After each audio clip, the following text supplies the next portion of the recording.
together with the call of the Department of Justice to reinvigorate the campaign against trafficking in persons, IACAT 11 decided through the initiative of the Office of the Regional Prosecutor of Region 11 to organize what we call as an operational mechanism. We said there is a need to come up with an integrated network which will be manned by permanent representatives from the various members of the council in the region who will be tasked to implement the programs and policies. Reaction 11, we divided the network into two.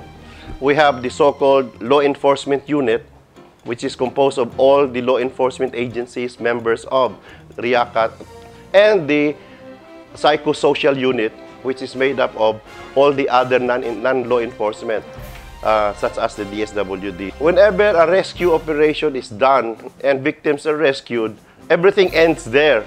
There is no mechanism or process through which the victims can be taken care of. You know, victims of trafficking are kapit sa patalim. You know, when you rescue them, chances are they have no more money and they have nowhere else to go. So the question of what should be done after they had been rescued has to be addressed. That's why now whenever there is a reported incident, we immediately call a meeting of the members of the law enforcement unit and we plan what to do.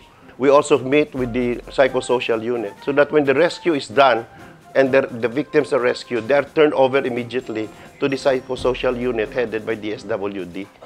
And so far it works. The IACAT Region 2 is the youngest of all the regional task forces. We have already conducted at least 5 rescues that resulted to the rescuing of more than 40 victims. We are still in the process of consolidating and strengthening the cooperation among the members of the task force. We also plan to conduct a seminar workshop for our prosecutors and other stakeholders to teach them or to impart the proper knowledge on how to deal with human trafficking and how to prosecute human trafficking.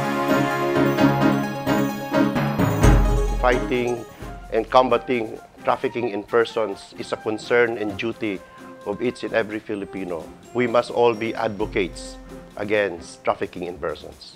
Human trafficking is not an ordinary crime.